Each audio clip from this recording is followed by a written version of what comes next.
resumen de su larga e interesante trayectoria.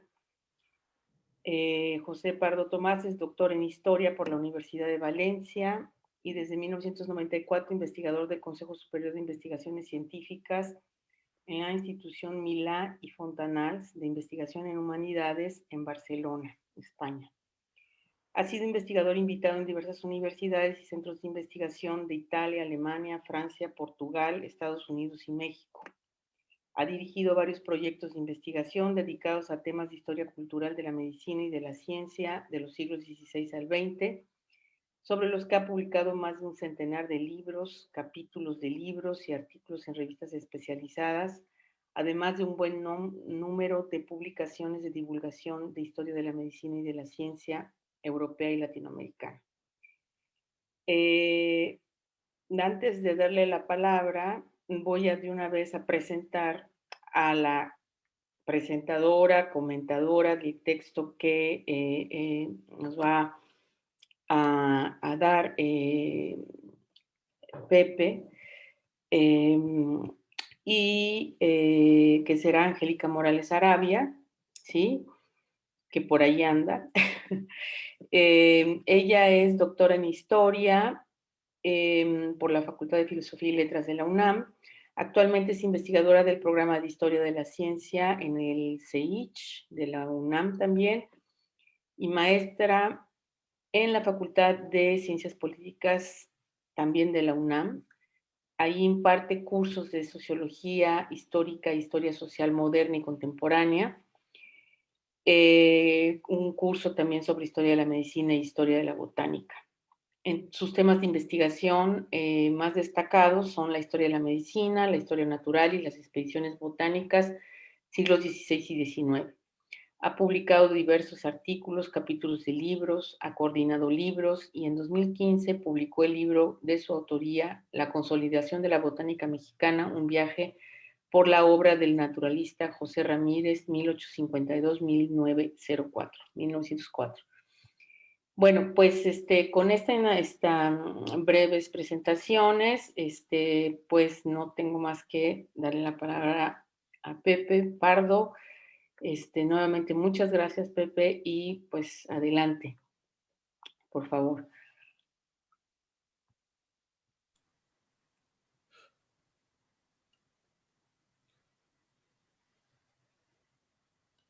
Está cerrado tu micrófono, Pepe.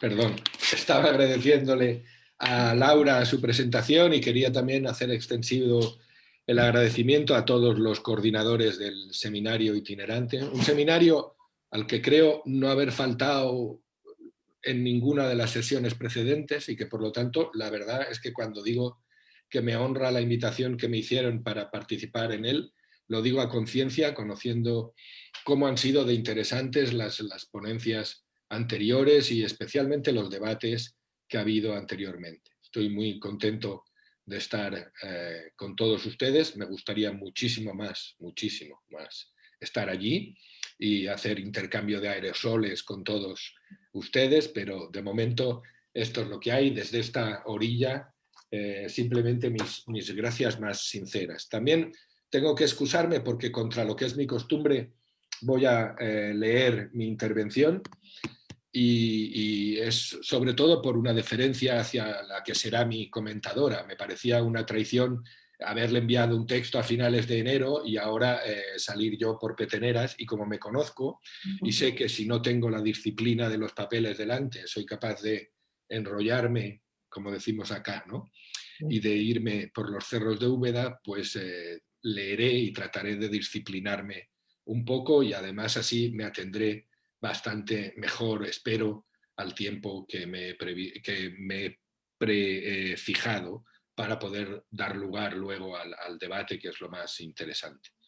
Así pues, empezaremos con un breve comentario sobre, bueno, sobre el hecho de que hace ya en unos meses se van a cumplir 22 años de la aparición en Fayard del libro de Serge Gruszinski, La pensée métisse, el pensamiento mestizo, que no tardó en traducirse en español, en el año 2000 por la editorial Paidós y que más tarde, un poco más tarde, se traduciría también al inglés en 2002 por Routledge.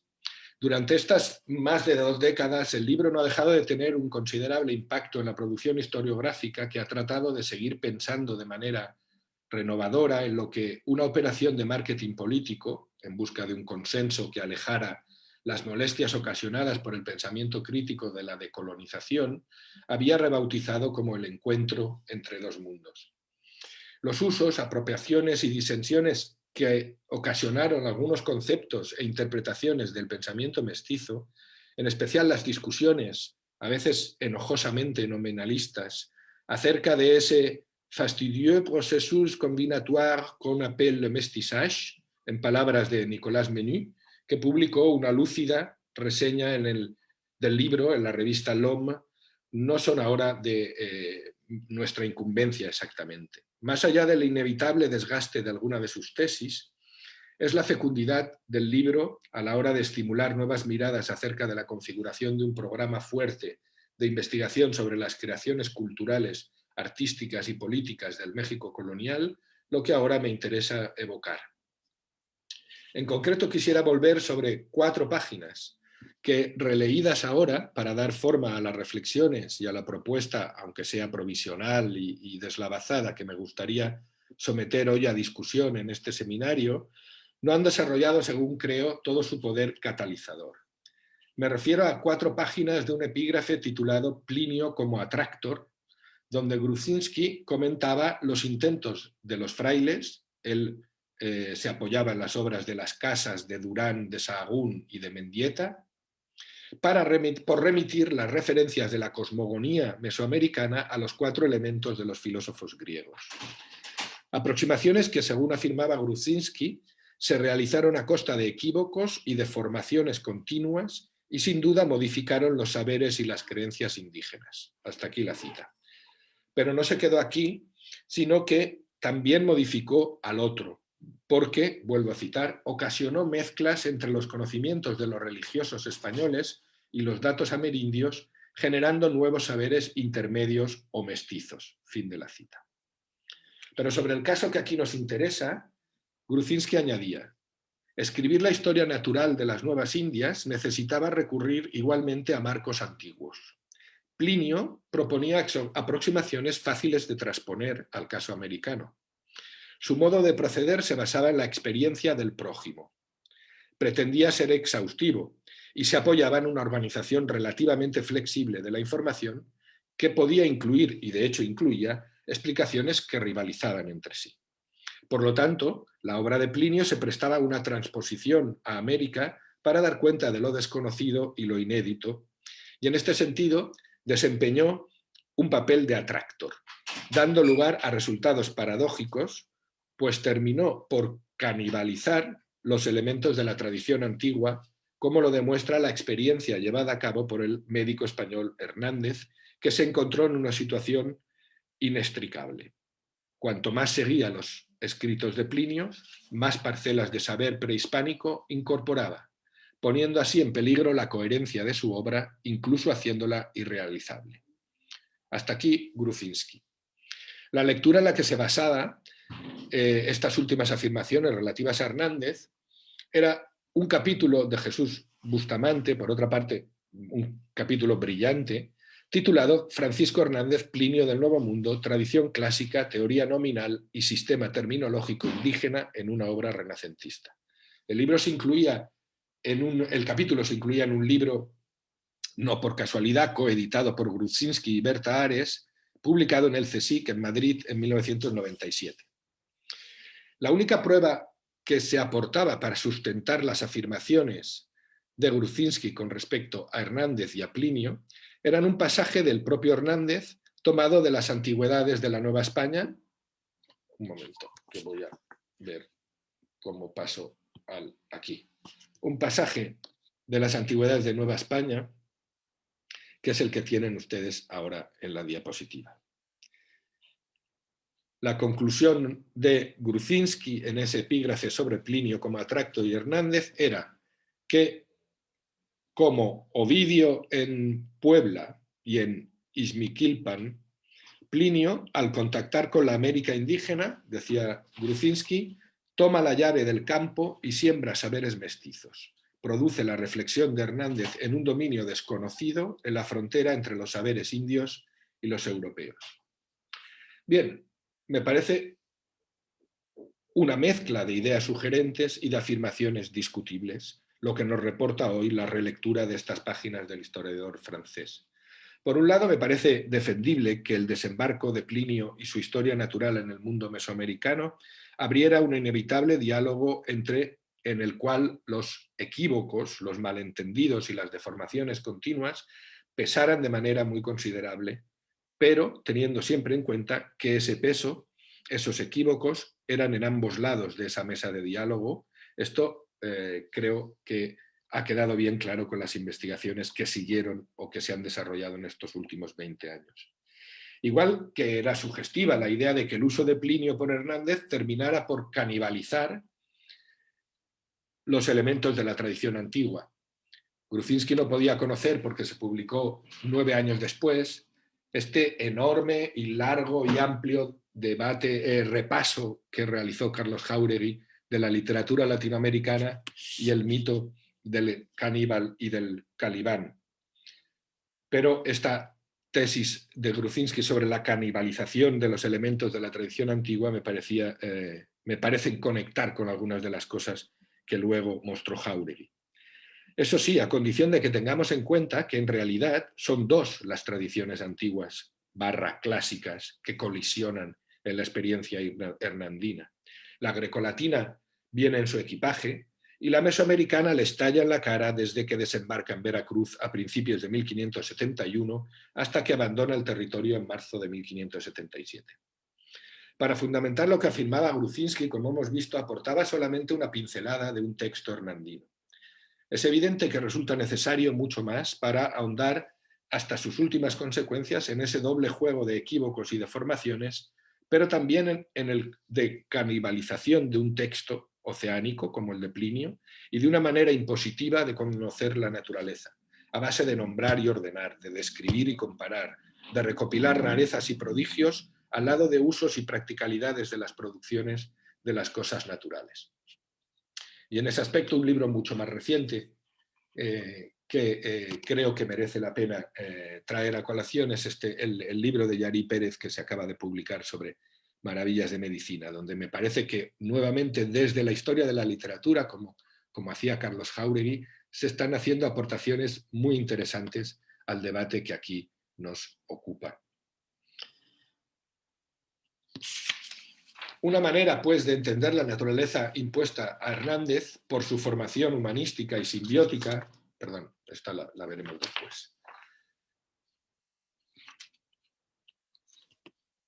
A la vez que una manera impuesta por Hernández también a la desconocida naturaleza mesoamericana con la que entró en contacto durante esos 6 años y a los que trató de aplicarle la grille, por evocar el término que Foucault aplicaba a la historia natural europea en Las palabras y las cosas, ¿no? La rejilla de una historia natural clásica europea, ya que a la vez que se abría paso con sus interrogatorios a los sabios indígenas en el conocimiento del mundo natural mesoamericano, seguía cotidianamente enfrascado en su traducción del texto de Plinio y añadiendo sus comentarios. Hay que subrayar esa simultaneidad de las dos tareas de Hernández en suelo mexicano y las disfunciones que provoca una en la otra. Las contaminaciones no eran solo producto de una plantilla mental preestablecida, sino de una tarea bifronte,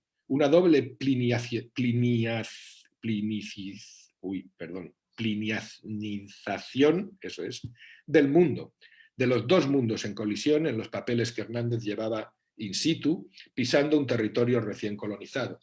Y así lo demostraba. Basta recordar esta carta que escribía en 22 de octubre de 1575 al rey Felipe II, su patrono y señor, en donde le comunicaba que remitía la historia natural de la Nueva España en 15 volúmenes y lo enviaba con la flota, pero que él se quedaba en México haciendo experiencias y otras cosas, y prometía llevar acabada la traducción de Plinio, es decir, estaba todavía acabando la traducción y comentarios de Plinio, para que esperaba dieran contento a vuestra majestad y provecho a toda la república. Las tres cosas que quiero dejar claras en mi intervención de hoy están en este fragmento de la carta. Por una parte, el carácter material de la historia natural que está construyendo. Es necesario recopilar experiencias y otras cosas, mucho más allá de la mera erudición filológica del traductor. Por otra parte, la tarea que de todas formas está bien presente en la simultaneidad del trabajo con la obra de Plinio. Y por último, pero no menos importante, la convicción de estar aportando contento a su señor y provecho a la res pública. En una visión imperial, que volveremos sobre ello al final de mi intervención, también encuentra en Plinio su inspiración neoimperial. Por eso decía que la apoyatura de Grudzinski aportaba solamente una pincelada de las muchas que componen el cuadro completo. De los escritos hernandinos sigue faltando, y es cada vez más insoslayable, un análisis más ambicioso que pretenda abarcar el cuadro completo. Y no es que falten fuentes para ello. Pese a la irreparable pérdida de los materiales enviados a Felipe II desde México en 1576 y quemados, como ustedes saben, en el Escorial casi un siglo después, se conservaron una serie de manuscritos hernandinos, tanto de la traducción y comentarios de Plinio como de la historia natural de la Nueva España. Por lo que a Plinio se refiere, contamos con los 3 volúmenes de borradores, que solo abarcan del libro 1 al 16, y los 7 de textos definitivos, entre comillas, que contienen la traducción comentada de los 25 primeros libros solamente, ya que los 2 volúmenes que contenían los libros del 26 al 37 fueron en su día sacados por Juan de Herrera del conjunto de los materiales hernandinos y actualmente siguen en paradero desconocido o quizá perdidos para siempre. Tampoco se han conservado mapas, ni dibujos, ni figuras, pese a que Hernández alude a ellos continuamente. Los 10 volúmenes plinianos están hoy en la Biblioteca Nacional de España en Madrid, pero se hallan digitalizados y de acceso libre para todo el mundo que quiera estudiarlos. En cuanto a la historia Plantarum Animalium et Mineralium Novae Hispaniae, los 4 volúmenes manuscritos de la Biblioteca Nacional no están aún digitalizados, por lo que hay que recurrir a la consulta in situ o a la petición de reproducción del microfilm, porque fueron microfilmados en su día. Aunque hay otra posibilidad intermedia, que es la de consultar la edición que en 1790 publicó Casimiro Gómez Ortega, basada en esos manuscritos, y que sí se encuentra digitalizada en la Biblioteca Digital de la Universidad Complutense de Madrid, así como en otros repositorios y bibliotecas digitales, incluso en Google Books, sin ir más lejos. Hay, por tanto, que dejar de utilizar como fuente original la traducción al español que se editó en las llamadas obras completas que la UNAM sacó a la luz en 7 volúmenes, en 8 tomos, entre 1959 y 1984. Por meritoria que fuera en su momento aquella edición, y lo fue y mucho, sigue siendo incomprensible que se siga citando como si del texto hernandino original se tratase. Dicho sea entre paréntesis, no ayuda a superar este escollo heurístico de tantos y tantos trabajos la inercia anglosajona de limitarse a la sucinta antología de textos traducidos al inglés, editada hace ya 20 años por Simon Barey y Rafael Chabrán. Contribuye aún mucho menos la incomprensible decisión tomada en 2015 de subir a la red los textos contenidos en los volúmenes de la vieja edición de la UNAM sin siquiera un estudio introductorio que advirtiera al navegador ciberespacial que aquello era lo que era y no lo que parecía ser. Un segundo apunte amplificador de las fuentes y del abordaje del tema de Plinio en América es la obligada consideración de que la llegada de Plinio al Nuevo Mundo precedió en mucho a Hernández.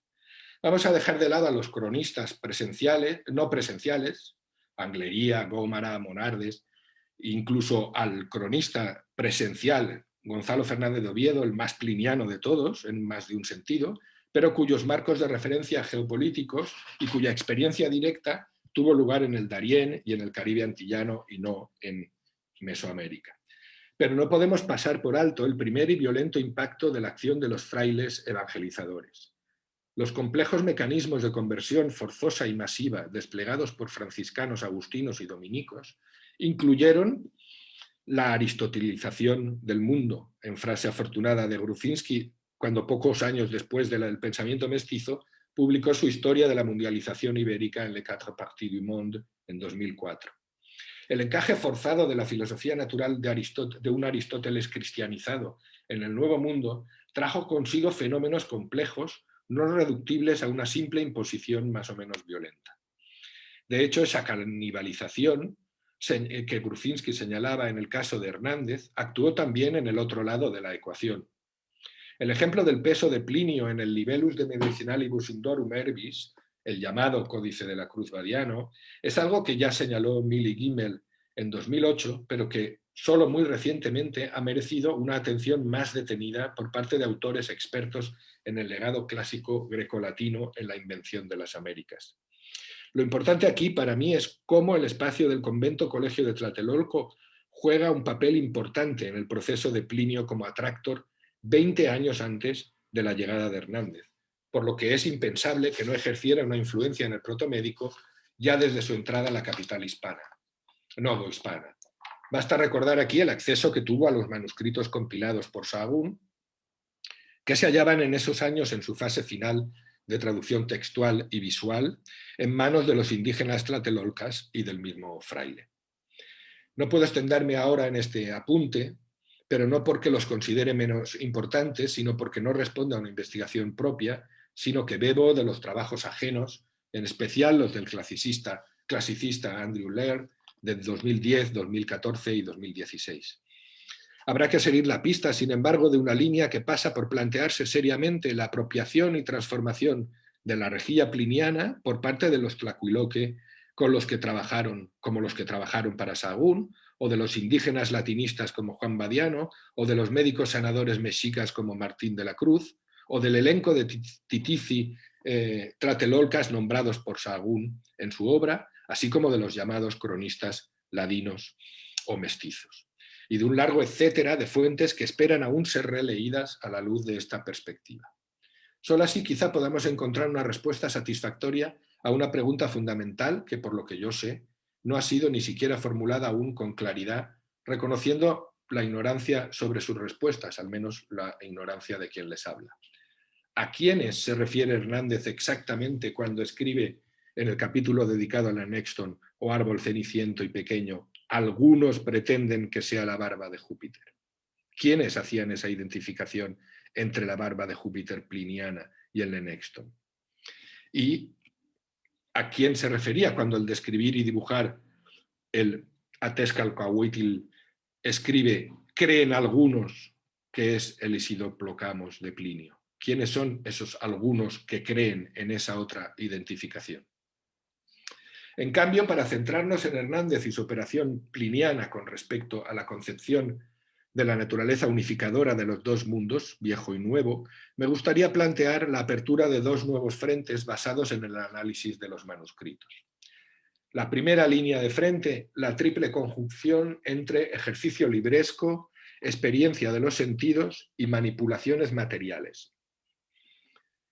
La reciente historiografía que insiste sobre la cultura material de la ciencia no es ajena a esa perspectiva, que es la que intentamos aportar ya Elisa Andretta y yo en nuestros estudios, en nuestro artículo sobre Laguna de 2017 y su cantera dioscoridea en la Roma de los mismos años en los que se elaboraba el Libellus en Tlatelolco, y sobre los herbarios italianos de Diego Hurtado de Mendoza, rigurosamente coetáneos también del Libellus, la obra que se hacía en Tlatelolco, no por casualidad, encargada por el sobrino de Diego Hurtado de Mendoza, Francisco de Mendoza, y financiada en parte por su hermano, el virrey de Nueva España, el hermano de Diego Hurtado de Mendoza. Pero tampoco esta perspectiva que plantea poner el acento en la materialidad de los objetos que el trabajo solo aparentemente limitado a la erudición de la historia natural comporta.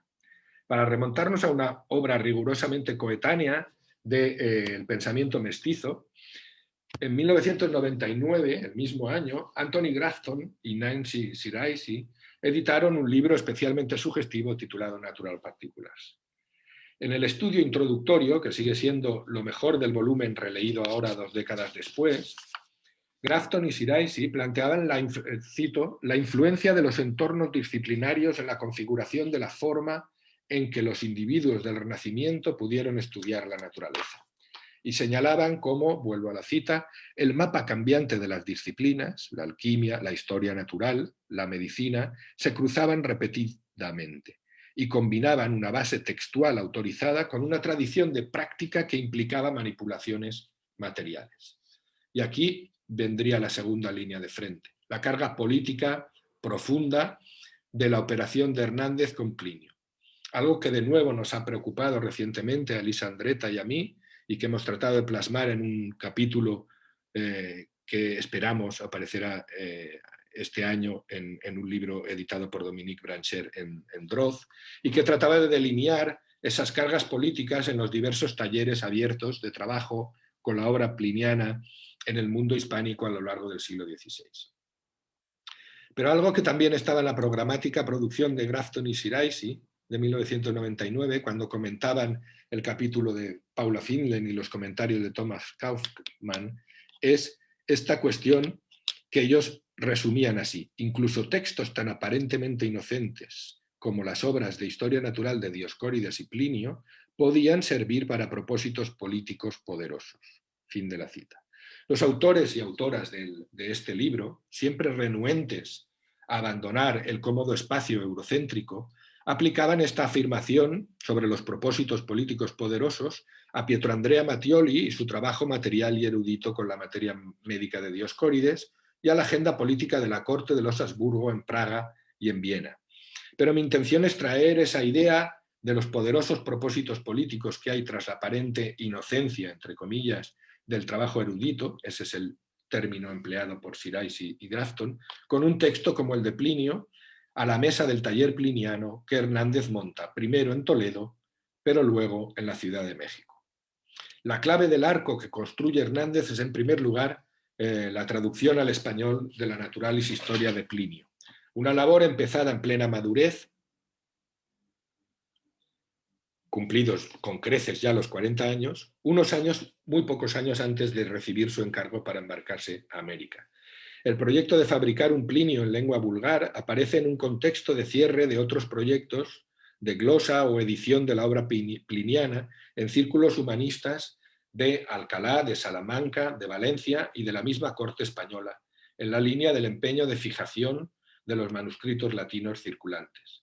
Unos proyectos que arrancan ya en la primera década del siglo XVI, en tiempos de Nebrija, con los sículos Lucho Marinio y Lucho Flaminio, pasando por la polémica entre López de Villalobos y Hernán Núñez el Pinciano y la edición de este de 1544, para continuar con el proyecto que se mueve a caballo entre Italia, en el eje Trento y Roma, con Juan Páez de Castro, y España, en el Consejo de la Inquisición, con su secretario, el cronista Zurita, hasta llegar a la labor del valenciano Jerónimo Muñoz en los años 60, ya cuando Hernández comenzaba su traducción. Hernández debió comenzar a traducir y comentar la obra pliniana casi con toda seguridad hacia 1565, cuando ya estaba instalado en Toledo, tras sus estancias en Sevilla y Guadalupe. Aunque lo cierto es que la primera fecha que él cita explícitamente en la traducción es de 1567. En esos años toledanos, el libro 2 parece ocupar buena parte de su tarea, y luego no hay duda de que se lleva la tarea inacabada a Nueva España, donde entre el 71 y el 77, como ya hemos dicho, seguirá trabajando en traducir y comentar la obra pliniana.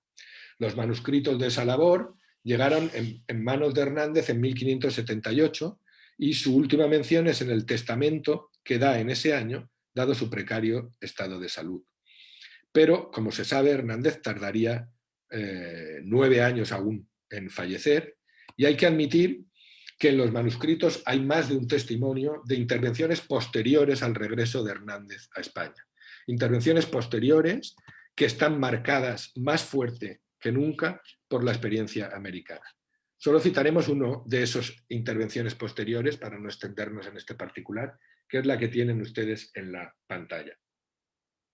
Cuando recuerda que él vio en México una planta que los naturales llaman acocotli y que entonces no cayó en que podía ser el verdadero laserpicio, porque no hizo el experimento de sus zumos y mantenimiento. Naturalmente esto lo escribe manifiestamente después, en el regreso. Desde el principio, pues, el proyecto hernandino es el de la vulgarización de la totalidad de la obra pliniana. Una vulgarización que no excluye el cotejo de las diferentes versiones latinas. Sabemos que además de unos códices vetustos, llamados así por él, en varios pasajes hizo constar que usó también el Codex Toletanus, que es un código del siglo XIII que actualmente está en la Biblioteca Nacional de España, y un Codex Salamanticense que contenía solo los 13 primeros libros de la historia natural y cuyo paradero actualmente se ignora, aunque es el que utilizó Hernán Núñez el Pinciano en la edición de 1544.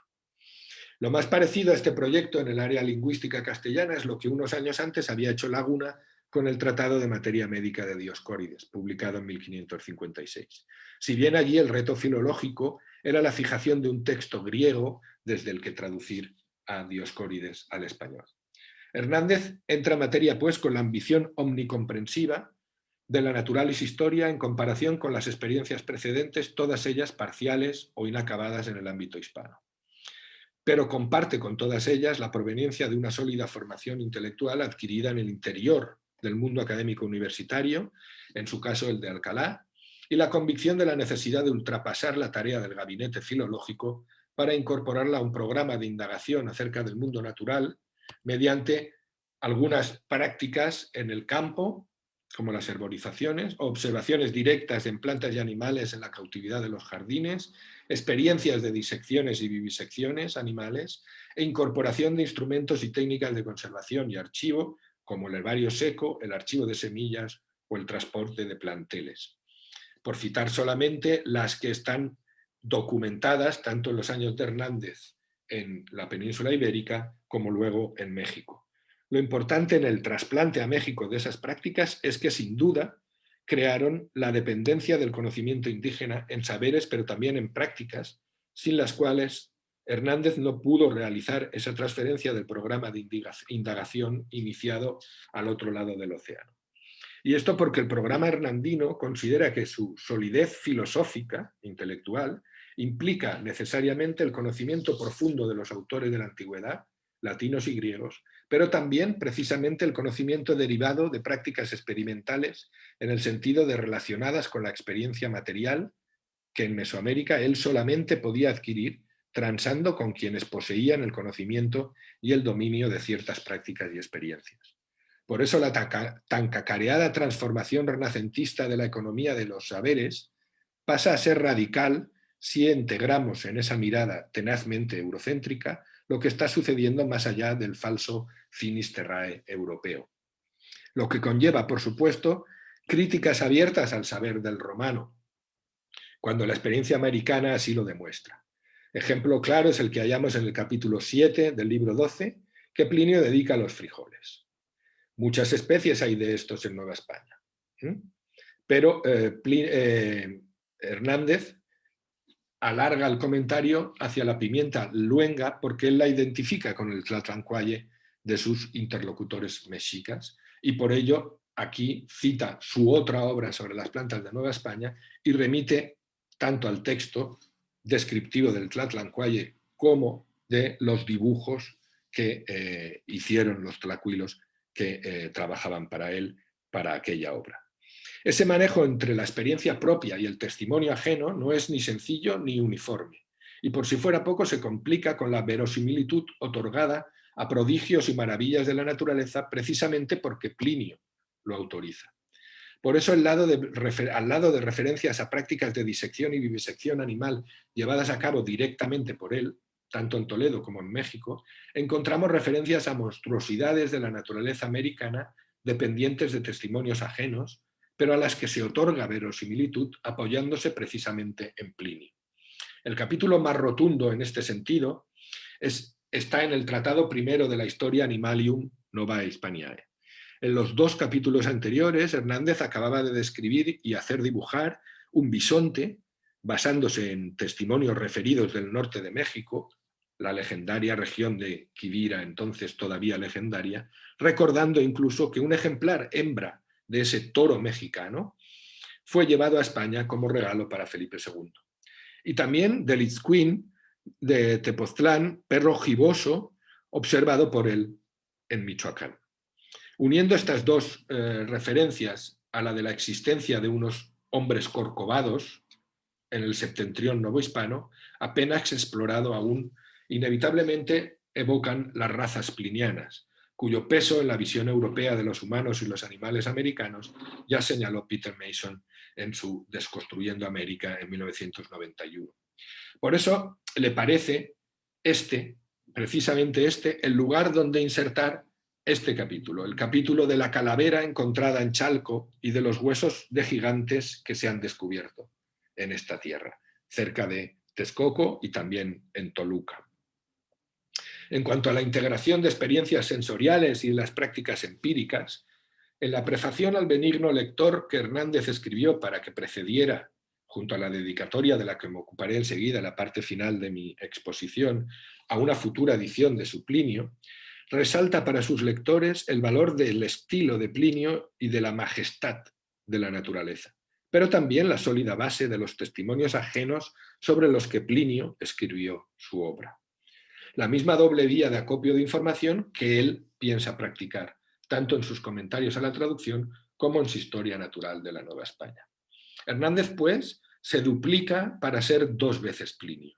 Por eso insiste en la experiencia directa de la naturaleza que describe, junto a la habilidad filológica para manejar sus fuentes en latín y en español, pero también implícitamente en griego y en náhuatl. Esta última cuestión me gustaría subrayar algo que ha sido señalado muy recientemente por autores como el ya citado Andrew Laird y otros, aunque lo hacen a propósito del libellus y de otras obras emanadas del mundo de los indígenas formados por los franciscanos en Tlatelolco o en otros centros de adoctrinamiento y conversión. Y es que en esta orilla americana el náhuatl adquiere el estatuto de lengua clásica de obligado conocimiento para el latinista, como lo era el griego para el latinista de la otra orilla. Y desde luego en Plinio el griego es lengua fundamental de conocimiento, como lo es en Hernández cuando funge de intérprete del romano, y como lo es el náhuatl, cuando en cambio funge de protomédico de las Indias y trata de acceder al saber naturalista indígena, aunque en este caso todo parece indicar que dependía casi por completo de la labor de un intérprete. Y quizá no por casualidad, así se denomina él, el intérprete, en sus propias anotaciones a Plinio. Para ir concluyendo, nos queda aproximarnos, aunque sea brevemente, a la comprensión de la dimensión política del quehacer de Hernández. Su conexión con el círculo político influyente en la corte debió arrancar ya cuando el paso juvenil desde su pueblo natal, en la Puebla de Montalbán, en Toledo, a la Universidad de Alcalá. Tras la universidad, la conexión continuó, como demuestra la estancia en un lugar como Guadalupe, cuyo monasterio y cuyo hospital estaban bajo directa jurisdicción de la corona. Y acabó haciéndose evidente en la conexión de Hernández con Juan de Obando, uno de los agentes legisladores y normativizadores más activos del círculo político del consejero real Diego de Espinosa. Diego de Espinosa, presidente del Consejo de Castilla desde 1565, inquisidor general desde 1566 y cardenal desde 1568. Basta recordar aquí la participación directa de Obando, siempre bajo las órdenes de Espinosa, en la reforma de los estudios de Alcalá, primero, y en la trascendental reforma del Consejo de Indias, de donde saldría la elección de un ya maduro Hernández con más de 50 años para la misión americana. Esa relación entre sadáns y letrados castellanos, bien conectados con el poder, es fundamental para entender la configuración de la monarquía filipina como monarquía católica universal.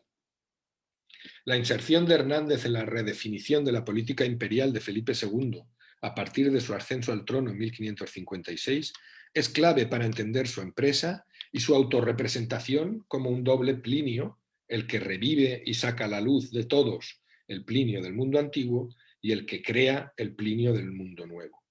Una autorrepresentación que encontramos expresada una y otra vez en sus cartas al rey y a Obando desde México, pero también en sus manuscritos, en especial en las dedicatorias de las dos obras que aquí nos han ocupado.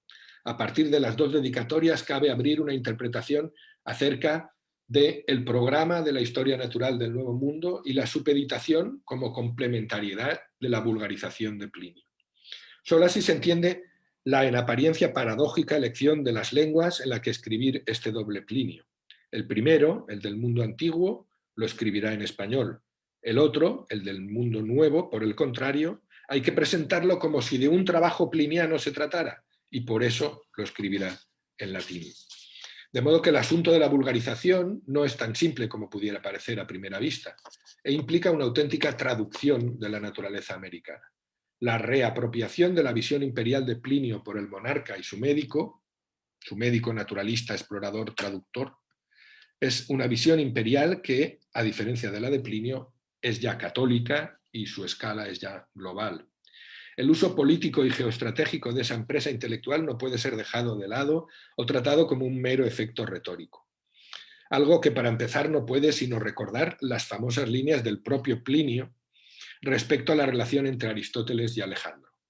En el libro 8 del capítulo 16, dedicado a los leones, Plinio escribe esto sobre la relación entre Alejandro y Aristóteles y el programa de investigación de los animales de Aristóteles, que gracias a su cercanía con el poder le permite interrogar, preguntar a quienes saben, a los que vivían de la pesca y la caza o a los que tenían cuidado de criar animales, preguntar para poder redactar su obra sobre los animales. Y en la dedicatoria a Felipe II Hernández se hace eco de la idea de la dedicatoria de Plinio a Tito Vespasiano, hijo del entonces emperador Vespasiano, jugando con la ambigüedad del título imperial que Carlos V, como se sabe, no traspasó a su hijo Felipe, como es sabido. Y así lo explica en esta dedicatoria, en donde evidentemente la mención de Carlos V es casi obligada para halagar el propio programa político de su hijo Felipe II, heredero y sucesor.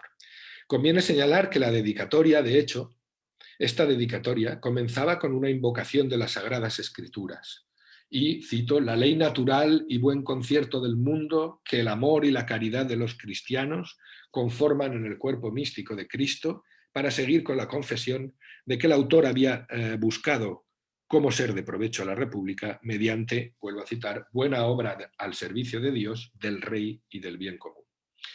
Me parece fundamental entender que es aquí, en estas coordenadas de política católica imperial, donde Hernández sitúa la decisión de abordar la traducción de la obra que trata de la historia de todas las cosas que Dios creó, de la, cito, fábrica de este mundo.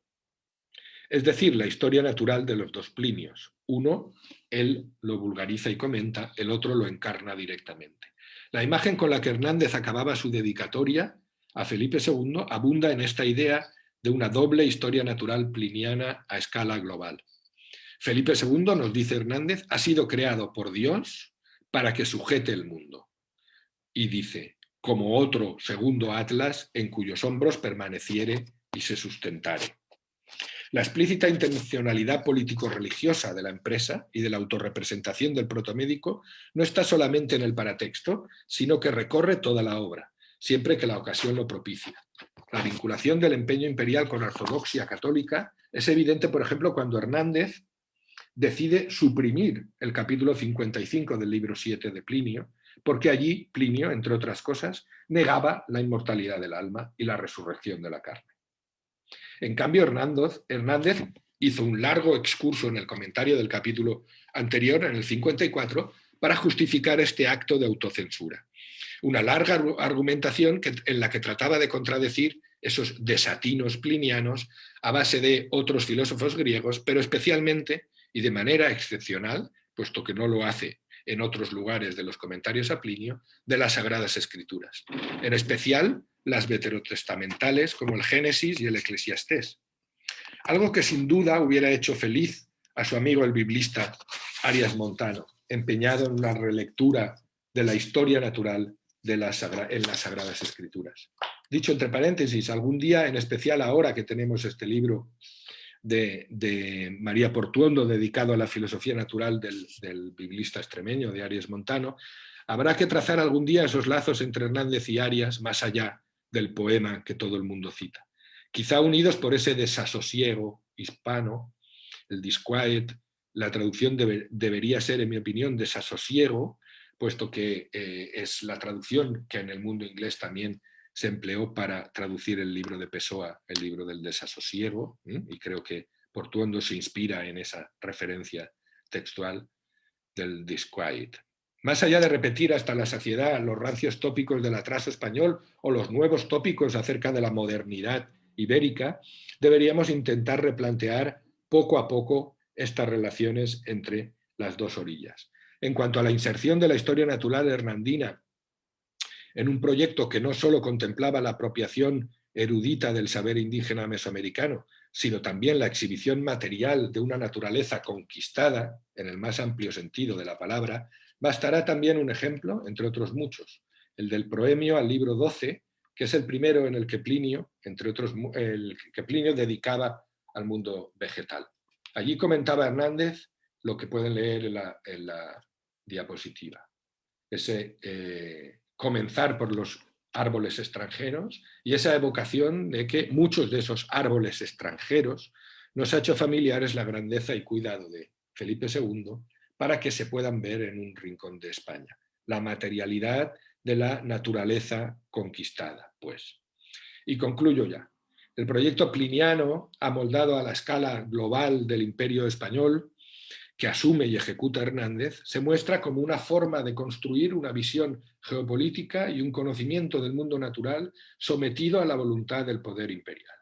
Pero también ilustra de manera elocuente, si se analiza en profundidad, cómo la producción de ese conocimiento no es fruto de un proyecto individual, sino que está íntimamente atravesado por la compleja indagación que necesita perentoriamente del saber que han creado los expertos indígenas coetáneos del protomédico.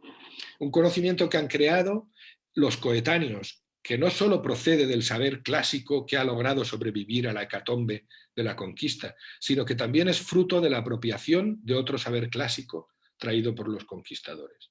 El contraste que quien se pretende Plinio del Nuevo Mundo debe llevar a cabo no es con un saber fosilizado que precisa del buen arqueólogo para excavar, perdón, este ruido, y sacarlo a la luz, sino que debe confrontarse en ese momento con un saber activo y en construcción por parte de sus interlocutores indígenas. Si hay una tensión fuerte en el subtexto de los comentarios novohispanos a Plinio, y sobre todo en la organización del ingente material recabado, que será luego la historia Plantarum Animalium et Mineralium Nova Hispaniae, es la tensión que se origina en esa confrontación con un conocimiento vivo en boca de unos interlocutores vivos. Por eso los manuscritos hernandinos son una inagotable fuente de pruebas de que el conocimiento del mundo fraguado como consecuencia de la globalización ibérica en el siglo XVI y que tan paradigmáticamente ha encarnado en la historiografía Hernández, es una compleja mixtura formada esencialmente a base de la relectura coetánea de los saberes clásicos de dos culturas. Relectura, eso sí, fuertemente condicionada por un cúmulo de experiencias materiales coetáneas, en su mayoría radicalmente nuevas, que modificaron de una manera definitiva las dos cosmovisiones preexistentes. Y hasta aquí, muchas gracias por la atención. Espero no haber leído demasiado rápido. No puedo resistir la tentación de dejarles a esta imagen final de la cerveza Pliny the Elder, publicitada en los Estados Unidos como la mejor cerveza del Nuevo Mundo, a la que han bautizado como Plinio el Viejo. Gracias por su atención y voy a dejar de compartir para poder verles las caras otra vez. Gracias. Muy bien, muchísimas gracias, Pepe, por esta plática, esta charla tan interesante. Pues no tengo más que darle la palabra a Angélica, quien va a hacer un comentario. Y bueno, pues esperamos oír. Y luego, como acostumbramos, pues abriremos la sesión a preguntas. Bueno, si tú quieres reaccionar sobre el comentario y luego preguntas, respuestas, en fin, a el comentario y el público que querrá sin duda también participar. Angélica. Muchas gracias, Laura, Pepe. Muchas gracias. Ujú. Bueno, trataré de ser muy breve. La exposición que Pepe nos acaba de compartir es un trabajo, como ustedes ya lo pudieron corroborar, complejo y original, que concentra años de reflexión y diálogo con varios autores y composiciones historiográficas, en los que se encuentra la obra de Francisco Hernández, El Preguntador, y la impronta de la historia natural de Plinio, en el proyecto de la escritura de la historia natural de las Indias. Evocación, Plinio como atractor. Pepe se vale del pensamiento mestizo para situar y situarse en la evocación de Plinio como atractor, un doble movimiento de ponderación y distanciamiento. Bruscinski afirma que fue el bagaje de conocimientos clásicos lo que permite tender un puente entre los saberes indígenas y europeos, así como el desencadenamiento de un proceso de mestizaje, es decir, la creación de un espacio físico y simbólico inédito, intersticios en los que se cuelan voces, imágenes, equívocos.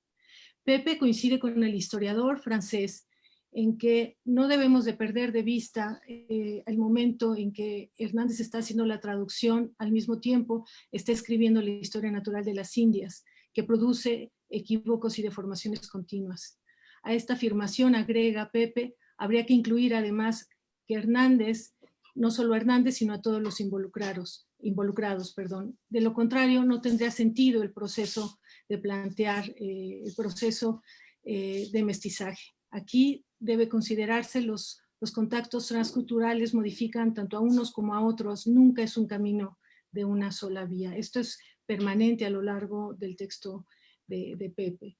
Esta tarea bifronte en la que se enfrenta Hernández, insiste Pepe, produce esta especie de disfunción que se expresa en esta doble plinianización del mundo, de los dos mundos en colisión que señala Pepe. Mi pregunta: sin descartar por el momento la evocación de Plinio como atractor, me gustaría preguntarte si es posible en términos heurísticos encontrar los rastros de la tradición oral antigua en la traducción que está haciendo Hernández de Plinio en tierras novohispanas. Pregunto esto con la idea de seguir ahondando en la búsqueda de los conocimientos naturales americanos en las historias naturales del siglo XVI. Considero que de aceptar esta vía de exploración, seguramente nos adentraremos en un problema que siempre resulta complicado de aprender, pero ineludible: el lugar que guarda la tradición oral antigua en la construcción del conocimiento mestizo. En la década de los 90, algunos estudiosos sobre la obra de Hernández todavía sostenían que la historia natural de las Indias era en primera instancia el resultado de una combinación peculiar de tradiciones y paradigmas de origen puramente europeo. Por lo tanto, la tradición antigua mesoamericana en estos análisis aparecía filtrada a través de las paredes porosas del modelo clásico.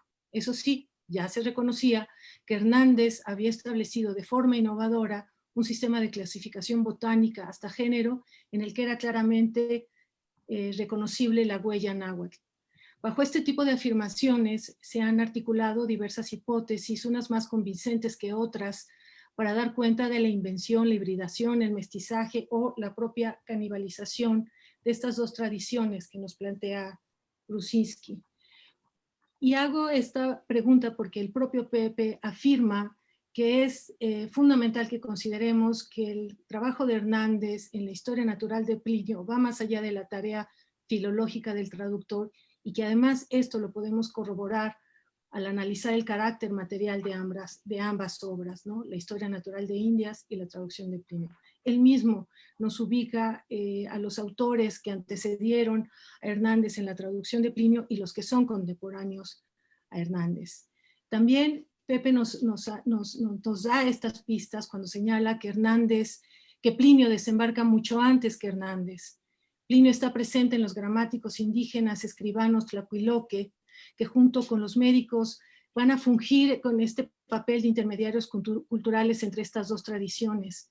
Un ejemplo de este Plinio lo encuentra Pepe en el Libellus de Medicinalibus Indorum. Además de estos hallazgos que nos señala Pepe, él enfatiza cómo Hernández está nutriendo permanentemente de la actividad del Colegio de Tlatelolco, que están bajo la dirección de Sagún, y que en 1573 ¿no? se encuentra junto con los tlacuiloque en la realización del Códice Florentino, el primer me perdí, el primer trabajo enciclopédico de naturaleza humanista. Seguramente bien, como bien lo refiere Pepe, Hernández tuvo la oportunidad, no solo en Tlatelolco, sino en otros lugares, encontrar la influencia pliniana. Por tanto, Hernández se encuentra inmerso en una cultura sostenida por una tradición oral y pictográfica que, si bien está sometida a un proceso intenso de traducción, sigue viva. ¿Qué sucede con el preguntador? ¿Cómo está siendo interpelado Hernández por una naturaleza organizada desde la tradición oral antigua? Esta tradición antigua no le permite interpretar su propia tradición. En las últimas décadas, la historiografía ha recorrido o ha reconocido las formas de acometer o otras nuevas formas de acometer las investigaciones sobre la subjetividad del informante indígena, que hasta hace poco era ubicado de forma suplementaria en la producción del conocimiento natural y artístico. Sin embargo, el panorama se complejiza porque el mestizaje conlleva diversas tonalidades de grises, como lo afirma Grushinsky. Actualmente se nos devela una manteca que entra en contacto con un renacimiento en papel, que al momento de representar la misa de San Gregorio no emprende un proceso de traducción de la imagen, una transferencia de un soporte a otro. Por el contrario, realiza un cambio ontológico del objeto, las plumas, el papel de amate, el azul maya, que incorpora en la representación, mantienen un valor simbólico originario. Bárbara Mundi llama a este fenómeno de transustanciación. En otra línea, Yukitaka Inoue Okubo, en sus investigaciones sobre las crónicas indígenas, nos demuestra la importancia de eliminar el trazo de fronteras claras y delineadas para pensar simplemente en los dos extremos del espectro etnocultural novohispano. En fin, las investigaciones recientes nos muestran formas de acercarnos a los complejos escenarios del mestizaje del que nos habla Grushinsky y que el propio Pepe comparte. Aún así, siempre sabremos que las relaciones no se dan en el vacío, ya que están estructuradas en relaciones asimétricas, bajo ordenamientos de la colonización. Y claro, a esto se suma lo que ya Pepe señala al final de su texto. A pesar de que Hernández está inmerso en esta transformación de regímenes de saberes, siempre se mantiene esta sólida mirada eurocéntrica. Sin embargo, y lo digo más desde una posición de la ignorancia, Pepe, y ya tú me responderás, si el método de Plinio, al basarse en un método laxo que no pretende la búsqueda de la verdad aristotélica, da cuenta de una fuerte tradición oral también, esta historia que está definida como un modelo de tradición clásica que conserva en sus páginas este saber antiguo de la naturaleza, que ha perdurado en el tiempo y que, como la madre tierra, alimenta a enciclopedias medievales como historias naturales del Renacimiento. ¿Cómo no existen ahí unos vínculos entre la tradición antigua y la tradición clásica que pudiéramos ir construyendo? Para Bustamante es una historia construida a través de otros textos, ¿no? Y esto de alguna forma marca o complica porque muchas de la procedencia de lo que estos textos afirman es insegura e incierta. Al momento de explicar un mismo fenómeno natural, señala Bustamante, coexisten teorías contrapuestas, lo que a veces les da un carácter ecléctico, pero aún así no generan problemas de verosimilitud. La historia natural de Plinio es este intento de esquematizar el universo, una obra dominada por una visión antropocéntrica y providencial de la naturaleza que más tarde tú vas a retomar. En fin, pregunto, ¿es posible hablar o establecer una relación entre la oralidad antigua y la clásica? De alguna forma, Pepe nos deja entreabierta la puerta a nuestra pregunta inicial, cuando reconoce que Hernández puede hablar de los prodigios y las maravillas de la naturaleza americana porque Plinio lo valida. En la mirada de Hernández resulta verosímil la existencia de animales y los seres humanos monstruosos americanos. ¿Acaso no es posible encontrar similitudes en la tradición antigua y clásica, más que reconocer solo el traslado de la visión europea a la visión americana? Quizá podríamos hablar de una gramática preexistente en la que no se sabe con certeza el punto de partida. Por tanto, siguiendo la afirmación de Grusinski, el Plinio como atractor no solo permite, y cito, reorganizar y dar un sentido a las piezas dispares, permite que éstas se ajusten entre sí. Mi segunda pregunta, provocación. Me parece importante la llamada que lanzas de tomar distancia de las obras completas de Hernández que fueron publicadas por la UNAM, si queremos seguir profundizando sobre el proyecto hernandino. Por el contrario, me queda claro que estudiar el corpus hernandino traería pues, nuevas preguntas, clarificaría el proceso de evolución del propio proyecto hernandino y también muchos de los equívocos en los que están allí condensados. Este amplio programa que tú nos lanzas sobre los manuscritos hernandinos, repito, nos lleva a conocer y entender de mejor manera, o ese sería el propósito, la evolución interna de Hernández. Solo me gustaría agregar que más que abandonar las obras completas, sería un buen momento para iniciar el estudio crítico de las mismas. El estudio tendría que incorporar asimismo la edición de Matritense de 1790, ya que esta edición no solo sirvió de base para escribir las obras completas, sino también fue clave para el desarrollo de la botánica mexicana del siglo XIX. Recordemos que Casimiro se basó para su edición de 1790 en los volúmenes de Historia Plantarum Animalut et Mineralum. A diferencia de la importancia que tuvo el tesoro mexicano en el contexto de la botánica europea de los siglos XVII y XVIII, en México la edición matritense influyó en la formación de generaciones de botánicos que abrevan a la Cátedra de Botánica de Miguel de Cervantes y que más adelante el Instituto Médico Nacional lo retomará como propio. La edición matritense, junto con otras ediciones adaptadas o espurias de los manuscritos originales de Hernández, nos remiten de alguna forma o configuran de alguna forma un Hernández mexicano. Está presente, estoy pensando también en Francisco Jiménez y 4 libros de la naturaleza, para citar algunos ejemplos. Dichas ediciones cumplen una función importante en las investigaciones sobre la materia médica mexicana, pero también porque van a permitir generar un programa de investigación experimental inédito. Aquí se abre, por tanto, otro frente que me parece no menos importante y que habría que analizar a detalle. Y finalmente, bueno, esto que señalaste al final de tu texto, solo me gustaría señalar que podemos, esto que me gusta mucho en tu texto de cómo este Hernández que escribe la historia natural de las Indias en latín, mientras que traduce del latín al español la historia natural de Plinio. Esto no lo podemos entender exclusivamente como un problema de traducción. Sostienes que la historia natural de las Indias fue construida como una complementariedad de la vulgarización de Plinio. Aquí la naturaleza americana se suma, se anexa, como si se tratara de una continuidad con la tradición antigua romana. El sentido providencialista se reactualiza. Ahí se devela la reapropiación, como bien lo expresas, de esta visión imperial de Plinio y que ahora católica y global.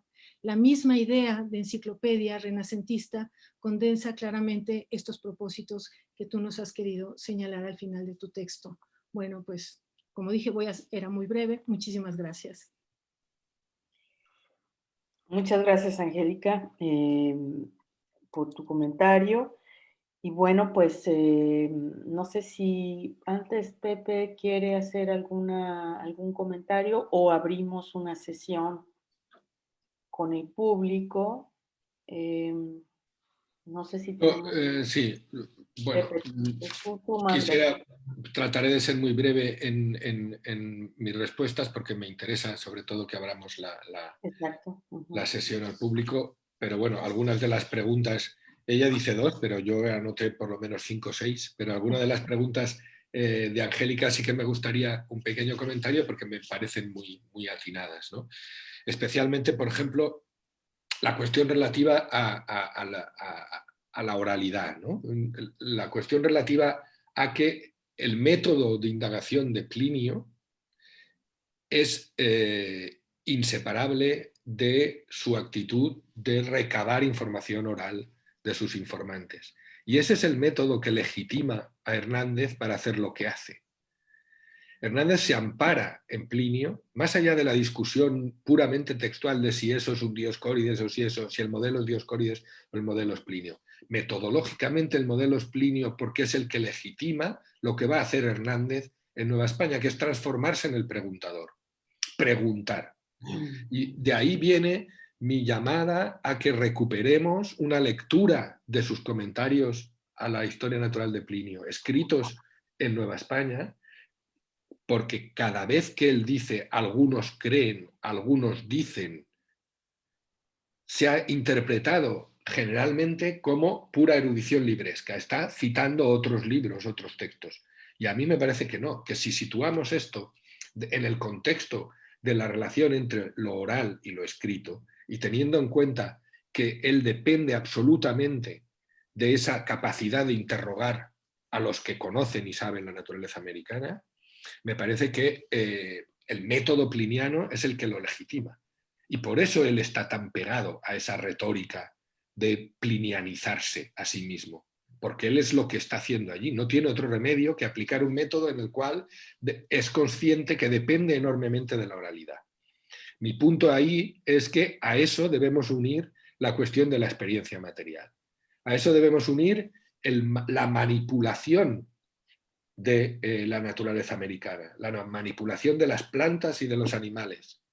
Hay un capítulo precioso en la historia natural de los animales de Nueva España, en donde Hernández explica cómo han cazado un tlacuache, se lo ha llevado a casa y los indígenas que trabajan para él y que están en su casa como servicio, le enseñan a cuidarlo y lo mantienen vivo durante todo el tiempo que él está viviendo a partir del 74 en la Ciudad de México, ¿no?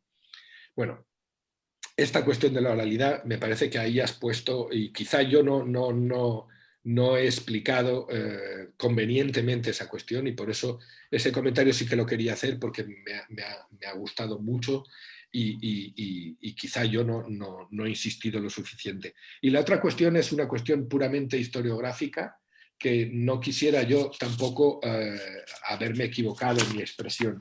Yo no propugno abandonar la edición de las obras completas de la UNAM. Lo que llamo la atención es que no puede ser que sigamos leyendo trabajos sobre la obra de Plinio en los últimos años, en donde citan la traducción castellana que se hizo en los años 50, en parte en los años 40 ya, del latín de Plinio, del latín de Hernández, perdón, del latín de Hernández, y que se citan como si fuera el original. Y lo que creo que no se puede hacer es seguir creyendo que podemos subir a la red sin un estudio crítico, y ahí estoy totalmente de acuerdo contigo, lo que hay que hacer es un estudio crítico de esa edición, pero no podemos subir a la red, ni patrocinar una subida a la red de una obra que tiene más de medio siglo, sin anteponerle un estudio crítico, sin advertir que lo que hay allí no es el texto hernandino, al menos en lo relativo a la historia natural de Nueva España, ni siquiera a las antigüedades, que son los libros que él escribe en latín. Y hay que referenciar esa traducción y hay que insistir en que habría que volver a hacer una edición crítica de los manuscritos, apoyados naturalmente en la edición matritense. Y lo que sí que es verdad, y yo creo no haberlo discutido en ningún momento, es la trascendencia que tiene la edición de matritense, la edición de Casimiro Gómez Ortega, en el México del siglo XIX. Tú eso lo conoces mucho mejor que yo y me parece muy bien que hayas llamado la atención sobre eso, ¿no? Y cómo Nicolás León y tantos otros en esos años 70, 80, 90 del siglo XIX, es el Hernández que están manejando junto a la traducción castellana de Jiménez, ¿no? Y estos son los comentarios que quería hacer. Angélica, yo te agradezco mucho, he tomado muchas notas y como por fortuna tenemos la ocasión de hablar y de hablar con frecuencia, pues el resto de nuestra discusión, para poder dejar ahora paso a los demás, lo mantendremos tuyo en el futuro. Muchas gracias, Angélica, de verdad. Gracias, Pepe. Invitamos a los demás, al público, a que hagan sus preguntas, a que participen con reacciones. Si, no sé Laura, no sé si podría nada más ahondar un poquitito. Bueno, en lo que... o después en otra ronda. No tenemos preguntas. Dale y ¿Sí? Uh-huh. Mira, yo no quería que mi pregunta fuera, se viera como solo un movimiento, pero sí me gustaría que los especialistas en Plinio, y sobre todo, siempre se señala este Plinio o esta tradición clásica monolítica, cerrada, contundente frente a otras tradiciones. Entonces, por eso era mi pregunta de saber si Hernández, cuando está haciendo sobre todo la parte de su traducción novohispana o que está haciendo acá, podemos encontrar esas filtraciones, ¿no? Que la propia oralidad antigua lo está interpelando. Y eso a mí me parecería, creo yo, que sería una lectura muy interesante de la tradición clásica, ¿no? Y de las obras completas, yo lo entendí bien, simplemente que me parece que esas obras completas también tienen parte de la investigación que se hace en el siglo XIX. Entonces, por tanto, no solo es Casimiro sirviendo de base para las obras completas, sino también la gente que va a participar en la edición de las obras completas han abrevado en las investigaciones de estos naturalistas que trabajaron en el siglo XIX y que están corrigiendo o que están profundizando sobre las propias investigaciones que hace Hernández. Entonces, por eso me parece que tu llamado es fundamental a entrarle a los manuscritos hernandinos. Ahí están disponibles en los archivos y hay que hacer una nueva lectura, pero también me parece que sería interesante que ese acercamiento a los manuscritos de Hernández generara este otro movimiento del estudio crítico de las obras completas de la UNAM. Muy bien, muchas gracias. Bueno, hay una pregunta ya. Itzel Eck pregunta, ¿es posible que Hernández haya tomado información de Sahagún? Sí, sin duda, está fuera de toda duda que tomó información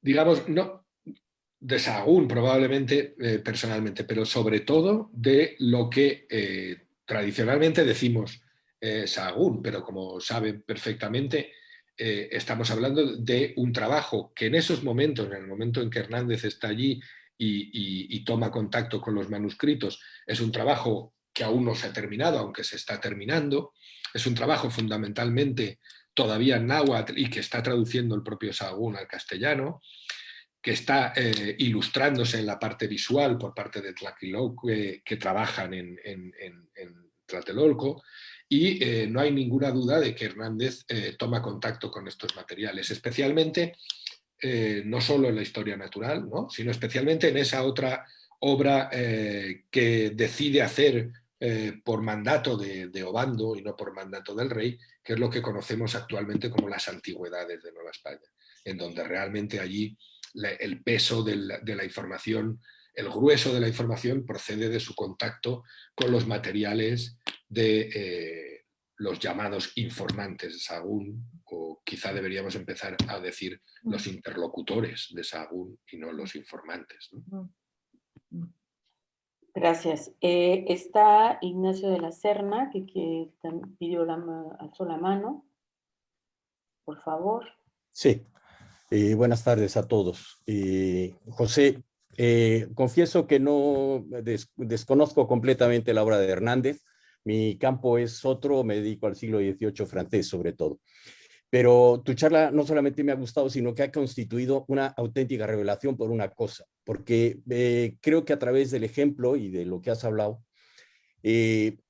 permite comprender que la actividad de traducir en el siglo XVI no es una actividad que se reduzca a lo que hoy está reducida, es decir, prácticamente trasladar de un idioma a otro, sino que esa actividad de traducir es una actividad muy compleja, muy rica humanamente, puesto que involucra la experiencia personal, el conocimiento in situ, el debate, la polémica, la censura ideológica, etcétera, etcétera, etcétera. Es decir, lamentablemente vivimos en una época en la que justamente traducir es algo que está infravalorado frente a lo que podríamos llamar el acto de creación. Pero, vuelvo a repetir, ha constituido verdaderamente una revelación porque esto es otra cosa completamente diferente como actitud y sí, no solamente como actividad, sino como actividad frente, en este caso de Hernández, traducir a un clásico latino. Pero bueno, quería decirte eso, enhorabuena y ha sido maravilloso. Gracias.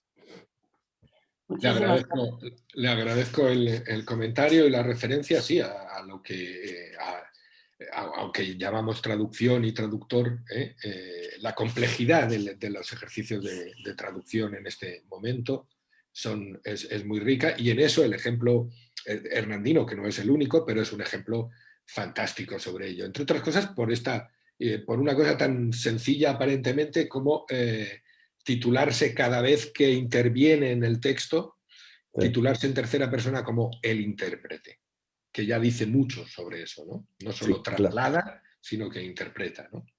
Muy bien. Gracias. Muy bien. Bueno, espero ser fiel al orden de aparición. Creo que es María Aide, Tere Villegas, y luego leeré una pregunta de José Luis Ejido. Por favor. Hola, buenas. Sí, gracias, Laura, y buenas tardes a todos. Bueno, pues también agradecerte mucho, primero que nada, Pepe. Siempre tus exposiciones es una delicia escucharlas y muy eruditas y repletas de una serie también tú de interpretaciones en múltiples sentidos. Quizá a mí lo que me gustaría, bueno, sería como un comentario que va muy en el sentido de quien me antecedió, la cuestión de la traducción. Y o sea, ¿qué tanto verías tú esta doble, que además me gustó y lo enfatizó Angélica respecto no solo al oral, sino también a ese juego entre los idiomas, porque volvemos a saber que, digamos, las lenguas construyen mundos, y entonces, digamos, entre el griego, el latín, el español, el náhuatl, y esa posibilidad, digamos, de construir lo que yo sé que a muchos y muchas no les puede gustar ciertas posiciones, pero lo que Mignolo llama como ese tercer espacio epistémico, que es el espacio o el pensamiento fronterizo que se está constituyendo justamente en la navegación de todas esas. Pero a mí lo que me gustaría es, o sea, preguntarte sobre eso, y donde también tiene que ver como esta transposición, que además lo recupera Jáuregui en Canibalia, al menos donde está hablando de la exposición sobre Plinio y en fin, en esta transposición entre griegos y bárbaros, digamos, y para Plinio y todo lo que conllevó en ese momento, digamos, de esta renovada capa cultural de Occidente en el siglo XVI, donde Hernández entonces habla, o digamos, si tú verías esa transposición de España y bárbaros, ¿no? O sea, digamos América, pero en el sentido ese porque finalmente, o sea, ¿qué tanto hay desde tu punto de vista como ese doble juego que se puede dar entre, si tú has dicho muy bien a partir de lo que te preguntó Angélica, que hubo o sea, que Hernández trabajó con el método pliniano, ¿no? Hasta dijiste, se plinianizó. Entonces, ¿qué tanto, digamos, utilizar el método conlleva justamente a lo que tú estás hablando en tu interpretación final, a esa posición y a esa cuestión que nos habla con algunas diferencias, como la cuestión católica respecto a que Plinio se equivoca al negar la inmortalidad o lo que sea, y entonces un posicionamiento, digamos, de Hernández como muy fuerte respecto a cuál es justamente su lugar y su lugar de conector entre múltiples mundos, ¿no?, que se están configurando así. Y el otro, donde además, yo no sé si Plinio, pues obviamente que los bárbaros eran bárbaros porque no hablaban griego, o sea, también se enfrentó a eso que está señalando Angélica de la oralidad, a la otra oralidad. Entonces, si Hernández no también está relacionándose en ese sentido fuertemente con Plinio, pues porque es otra oralidad que además no se les aparece ahí sí por ningún, o sea, están apenas viendo. Y la otra cuestión sería la cuestión de, como sabrás, que siempre me interesa muchísimo, lo del ámbito y la dimensión política. O sea, esta trama política que apuntaste como muy al final de esa parte, o sea, porque a mí lo que me interesa es las relaciones entre la política y cómo esta deja ciertas improntas o no, en este caso serían Hernández, en su configuración de la historia natural de América. Y si tenía, digamos, esa serie de contraposiciones y de dónde venían, ¿no? O sea, por ejemplo, ¿cuál es tu hipótesis respecto a quién se está refiriendo? Que yo creo que es muy buena la pregunta, cuando dice, algunos dicen que esto no es esto. ¿A quién le está dando ese estatuto epistemológico sin nombrarlos? Pero que a los que está, ¿en qué caldo o ajo está para decir eso? Bueno, empiezo por el final porque me parece que sí, mi hipótesis creo que implícitamente es bastante obvia. Yo lo que reclamo es que buena parte de estos comentarios, algunos dicen, sobre todo en todos los referidos, y son numerosos, a posibles identificaciones entre plantas que Hernández acaba de conocer y que le han dado un nombre en náhuatl o en cualquier otra lengua, pero sobre todo en náhuatl, entre identificaciones entre esas plantas y las plantas de Plinio. Cuando entra en discusión sobre eso y dice esto puede, algunos dicen que es el verdadero laserpicio, estoy convencido que está hablando de indígenas lectores de Plinio y conocedores de Plinio, y que son esos indígenas los que han hecho esas identificaciones y los que son esos algunos que dicen. Porque es evidente que si ya está en el libellus, si ya está en el libellus ese mecanismo que probablemente dicta oralmente Martín de la Cruz y recoge en latín Juan Badiano, ese mecanismo de identificación entre esto que nosotros llamamos Tlatlancuaye es el tal de Plinio, me parece que cuando Hernández dice algunos dicen, está refiriéndose claramente a indígenas letrados y latinistas que han leído a Plinio, de los cuales hay muchos, no solamente, pero muy en lugar destacado, los que se han formado en el Colegio de Santa Cruz de Tlatelolco, pero no solamente ellos. Hernández va a Huastepec, Hernández va a Cuernavaca, Hernández va a todos muchos sitios en donde encuentra también interlocutores de esta calibre, digamos, ¿no? En cuanto al comentario sobre la traducción, totalmente de acuerdo, ¿no? Sobre ese doble juego entre oralidad, pero también en tener en cuenta que entran en juego muchos idiomas. Lo de los griegos y los bárbaros es muy interesante que lo señales. Desde mi punto de vista, hay un tratamiento paralelo entre los nahuablantes y los hablantes de otras lenguas amerindias en Mesoamérica, ¿no? Aquí hemos de, por encima de la uniformidad cultural o de cosmovisión de Mesoamérica, hemos de recordar que no estamos hablando de un campo étnica, cultural y lingüísticamente homogéneo, sino todo lo contrario.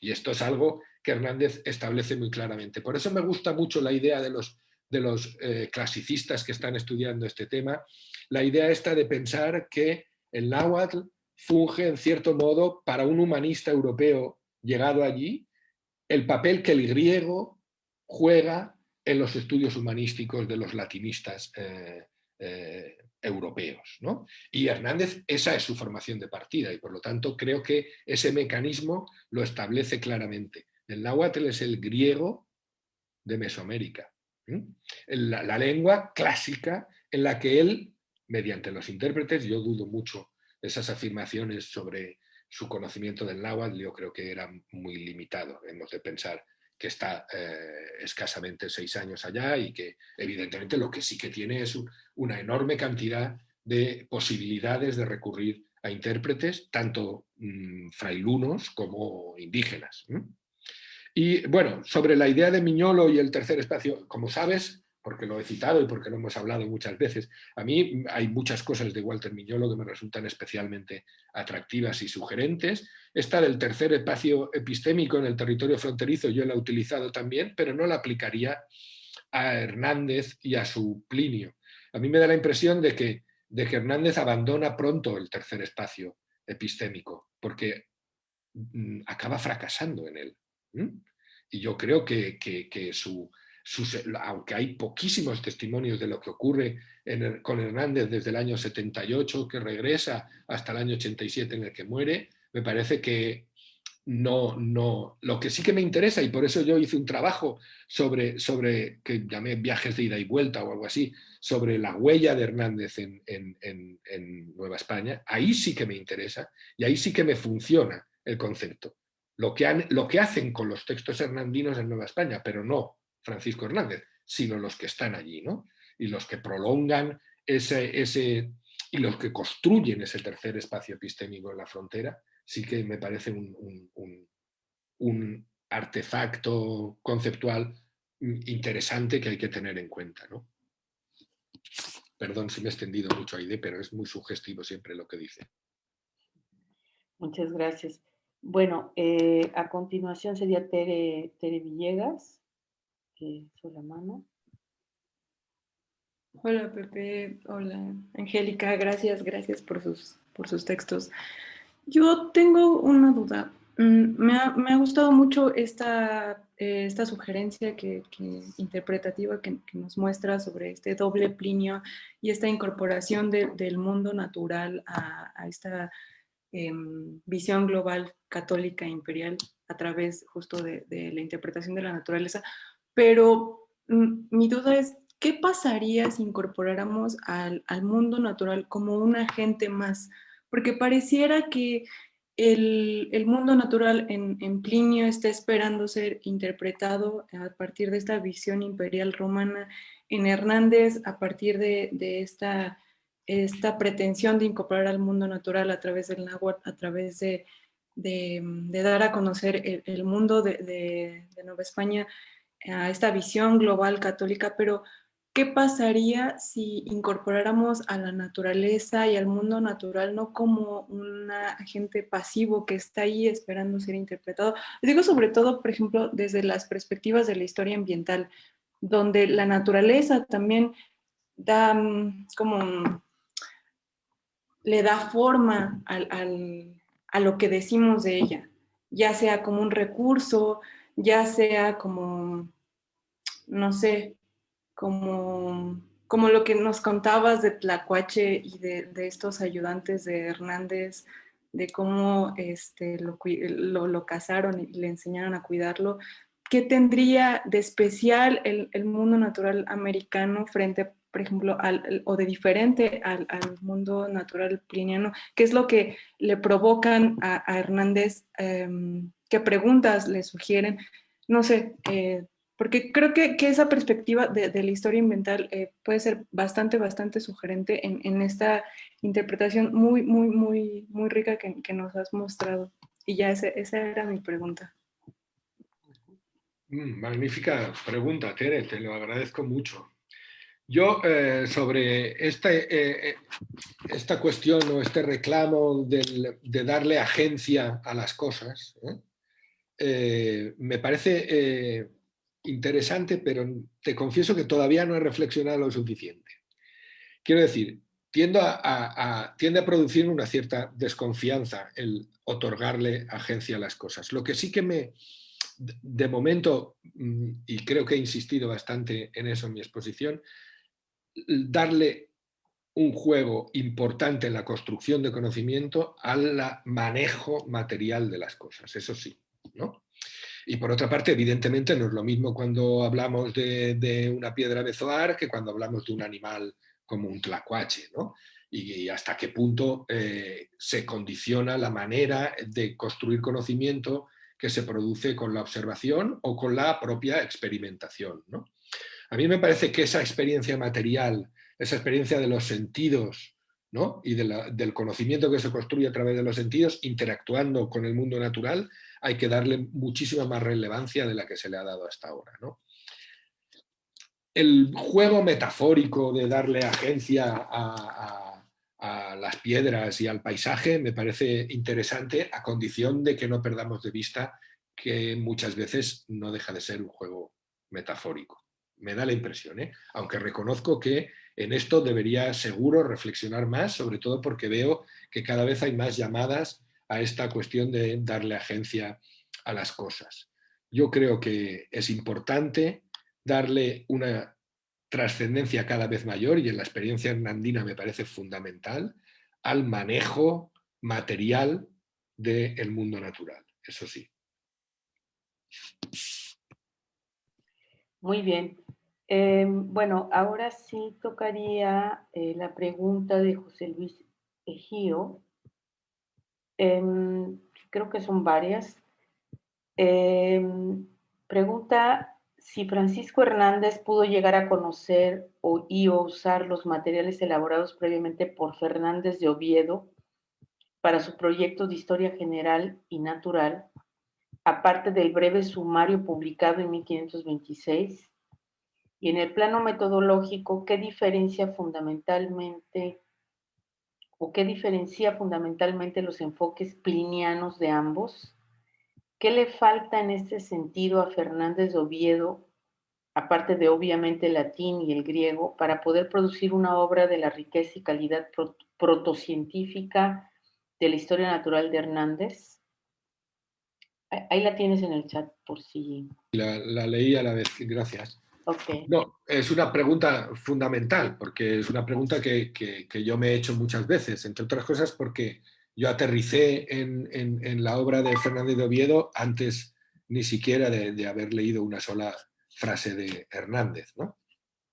Y por lo tanto, el primer pliniano que va a América con el que yo tuve contacto estrecho fue con Gonzalo Fernández de Oviedo.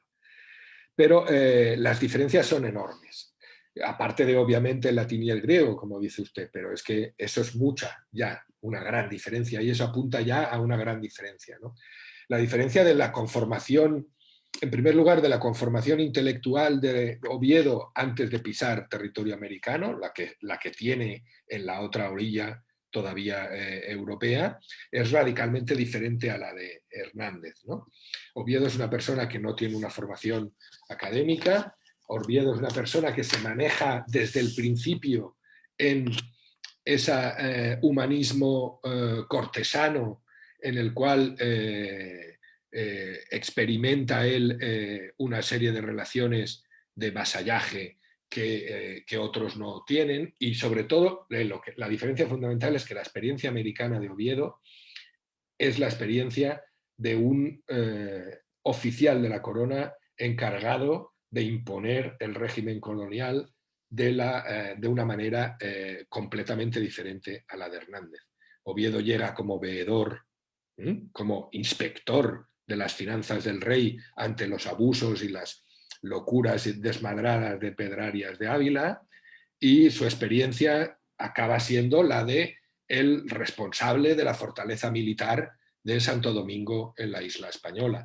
Y por lo tanto es desde ahí, desde donde también configura su relación con la política, el trasfondo de la política imperial que hay en el Plinio de Oviedo, no es el del Plinio de Hernández. De hecho, Oviedo naturalmente no manejó directamente la obra de Plinio, puesto que su conocimiento del latín era más bien limitado, ¿no? Él lo que hace es recurrir a el prestigio de la obra pliniana para su historia. Pero es verdad que la edición del 26 es un sumario de la historia natural, pero la edición del 35 ya es una historia general y natural, y el gran peso de la obra de Oviedo es el de los hechos de los españoles, como él lo dice varias veces, desde luego en el marco geográfico y natural de la América, pero su finalidad concreta es la de escribir la historia de la conquista y la historia de los conquistadores, ¿no? Y lo que utiliza de Plinio es un recurso, digamos, de erudición en alguien que, a pesar de que tenía un manejo del castellano absolutamente prodigioso, sintió siempre un claro complejo de inferioridad con respecto a su falta de educación refinada y erudita. Lo que sí que es muy interesante es la relación de Oviedo con la familia Mendoza y la relación de de Hernández, ¿no? Y cómo Oviedo en el fondo también tiene interlocutores italianos que se mueven en el entorno veneciano y es a donde lleva la información y donde envía la información, a través también, naturalmente, de esa doble, de ese doble protagonismo de la familia Mendoza, cuyo hermano mayor, Antonio, es el virrey de Nueva España y cuyo hermano menor, Diego Hurtado de Mendoza, es el embajador de España en Venecia. Y es allí a donde confluyen los textos de Oviedo, ¿no? Pero más allá de eso, creo que no hay mucho más en la relación. Y el hecho de que Hernández, naturalmente, creo que no hay la menor duda de que conoce perfectamente las dos ediciones, tanto la del 26 como la del 35, pero realmente utiliza bien poco de lo que allí Oviedo describe, ¿no? Muy bien. Está Adriana Minor. Sí, aquí estoy.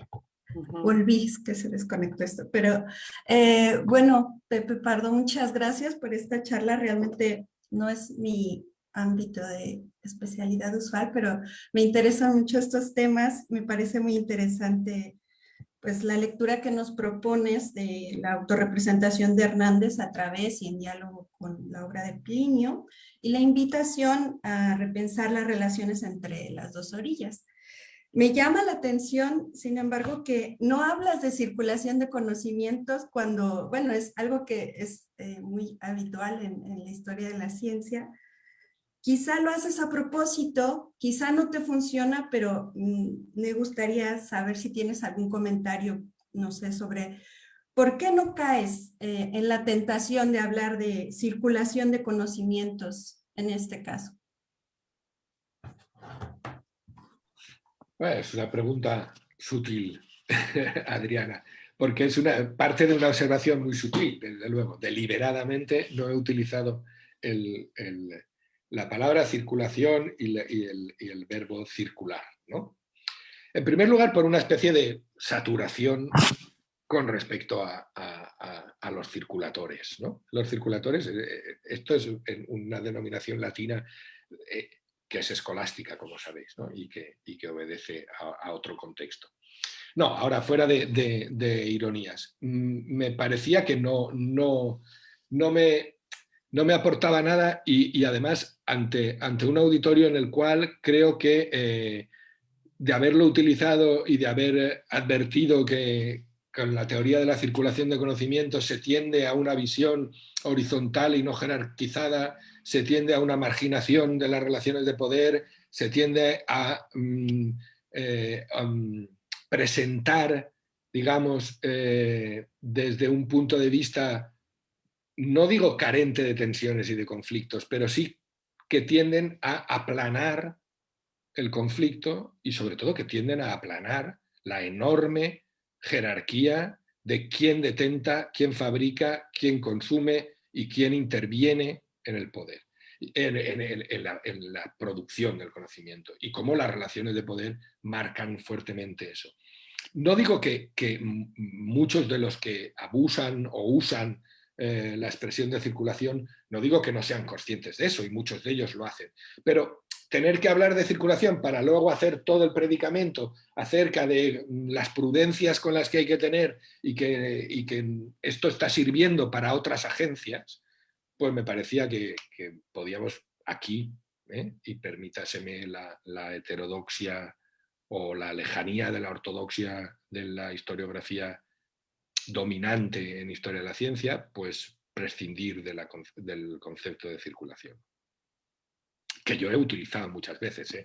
No estoy, yo me incluyo entre ellos. Muy bien. Bueno, pedí la mano, alcé la mano. Pepe, pues igual me uno a las felicitaciones, realmente muy rico, muy erudito tu texto, como muchos otros que he leído tuyos. Bueno, yo no soy especialista en ese periodo, pero me gustaría tocar un punto que creo que es central en tu exposición y es la cuestión de la materialidad. y muchas, digamos, aquí se ha discutido un poco del lado, pensando en la traducción, dándole acento, poniéndole acento en una cuestión de la lengua, el idioma, el concepto, ¿no? Em, Simplemente me gustaría saber si podemos hablar de ese ejercicio, de esto mismo que se ha comentado, pero considerando la materialidad. O sea, si hubo traducción en la materialidad. Un poco mi inspiración es, tú hablaste, por ejemplo, en la traducción a Plinio de Hernández, había prácticas de campo, había observaciones directas de animales y plantas, experiencias, incorporación de instrumentos. Bueno, eso que menciona Hernández o que Hernández tiene, ¿cómo traducirlo? ¿Cómo ponérselo al Hernández que está en América? No sé, o sea, ¿cómo hacerlo? Una pregunta concreta sería, ¿qué instrumentos usaban nosotros? Tanto en lo clásico como en lo antiguo, o sea, en los dos lados, ¿no?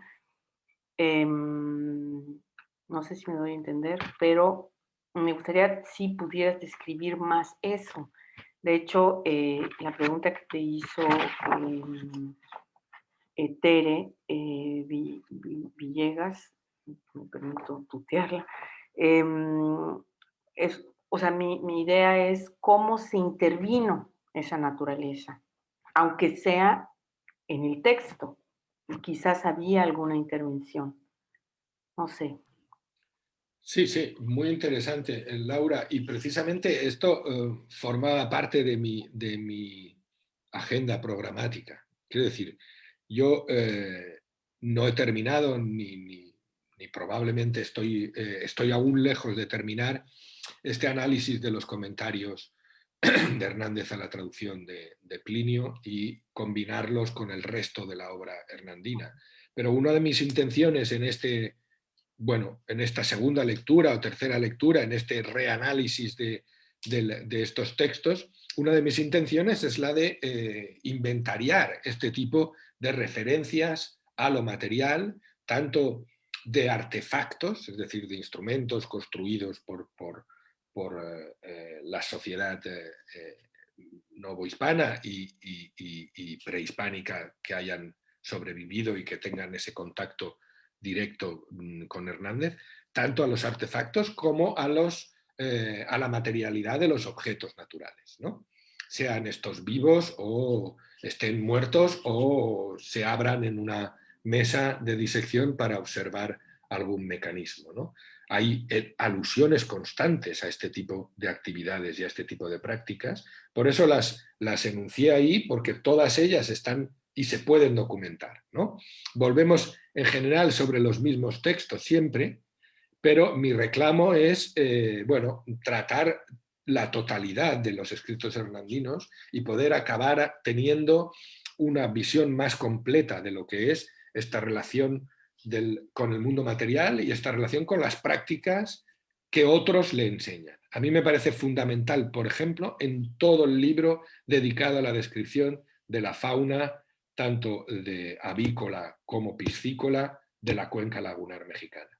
Hace tiempo que le propuse a Mackenzie Cooley, una investigadora que estaba empezando a trabajar entonces en los textos sobre los animales, le propuse incluir, y en este aspecto la intervención de Tere era muy buena, ¿no? Incluir determinados conceptos de la historia medioambiental en una relectura de lo que podía ser la cultura lagunar en el momento en el que Hernández está allí, ¿no? Que es una cultura en transformación después de la catástrofe demográfica, pero también medioambiental de la llegada, de la irrupción de los españoles, pero en los años 70 ahí se ve, y poniéndolo en conexión con los textos y los dibujos paralelos que hay en el Códice Florentino, que son prácticamente coetáneos, me parece que hay mucho terreno en el que andar. Entonces, resumiendo, me parece que yo no lo he hecho todavía, pero una de mis intenciones es esta precisamente, ¿no? Prestar especial atención a esa materialidad como indicios en los textos hernandinos de ese trabajo práctico, tanto con artefactos como con objetos naturales. Muchas gracias. Muchas gracias, Pepe. Bueno, tiene la mano alzada Jorge Laris, por favor.